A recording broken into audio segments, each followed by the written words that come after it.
Hatchet by Paulson, Chapter 3. Going to die, Brian thought. Going to die, gonna die. His whole brain screamed it in the sudden silence. Gonna die. He wiped his mouth with the back of his arm and held the nose down. The plane went into a glide, a very fast glide at 8 altitude, and suddenly there weren't any lakes. All he'd seen since they'd started flying over the forest was lakes, and now they were gone. Gone. Out in front, far away at the horizon, you could see lots of them. Off to the right and left, more of them, glittering blue in the late afternoon sun. But he needed one right in front. He desperately needed a lake right in front of the plane, and all he saw through the windshield were trees, green death trees. If he had to turn, he didn't think he could keep the plane flying. His stomach tightened into a series of rolling knots, and his breath came in short bursts. There, not quite in front, but slightly to the right, he saw a lake, L-shaped, with rounded corners, and the plane was nearly aimed at the long part of the L. Coming from the bottom and heading to the top, just a tiny bit to the right, he pushed the right rudder pedal gently, and the nose moved over. But the turn cost him speed. Now the lake was above the nose. He pulled back on the wheel slightly, and the nose came up. This caused the plane to slow dramatically and almost seemed to stop and wallow in the air. The controls became very loose-feeling and frightened Brian, making him push the wheel back in. This increased the speed a bit, but filled the windshield once more with nothing but trees, and put the lake well above the nose and out of reach. For a space of 3 or 4 seconds, things seemed to hang, almost to stop. The plane was flying, but so slowly, it would never reach the lake. Brian looked out to the side and saw a small pond, and at the edge of the pond some large animal. He thought a mouse standing out in the water, also still looking, so stopped. The pond and the mouse and the trees.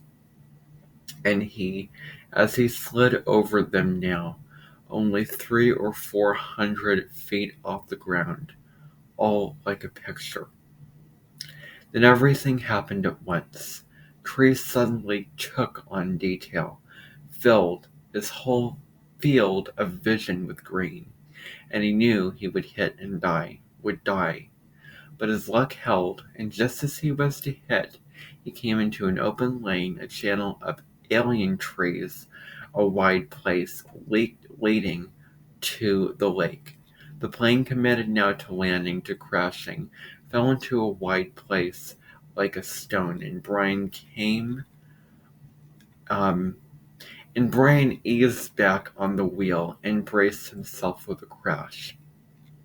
But there was a tiny bit of speed left, and when he pulled on the wheel, the nose came up, and he saw in front the blue of the lake, and at that instant the plane hit the trees.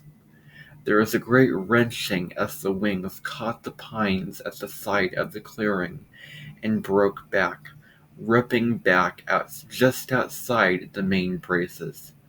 Dust and dirt blew off the floor into his face so hard he thought there must have been some kind of explosion. He was momentarily blinded and slammed forward in the seat, smashing his head on the wheel.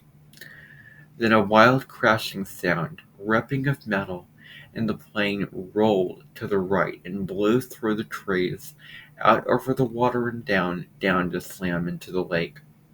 Skip once on water, as hard as concrete, water that tore the windshield out and shattered the side windows, water that drove him back into the seat. Somebody was screaming as the plane drove down into the water. Someone screamed tight animal screams of fear and pain, and he did not know that it was his sound, that he roared against the water that took him and the plane still deeper down into the water. He saw nothing but sensed blue, cold blue-green, and he racked at the seatbelt catch, tore his nails loose on one hand.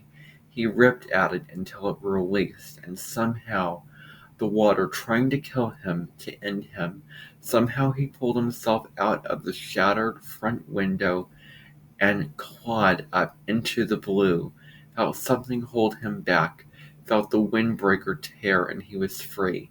Tearing free, ripping free. But so far to the surface, and his lungs could not do this thing, could not hold, and were through. And he sucked water, took a great pull of water that would finally win, finally take him. And his head broke into light, and he vomited and swam, pulling without knowing what he was doing, without knowing anything, pulling until his hands caught at weeds and muck, pulling and screaming until his hands caught at last in grass and brush, and he felt his chest on land, felt his face in the coarse blades of grass, and he stopped. Everything stopped. A color came that he had never seen before, a color that exploded in his mind with the pain, and he was gone from it all, spiraling out into the world, spiraling out into nothing.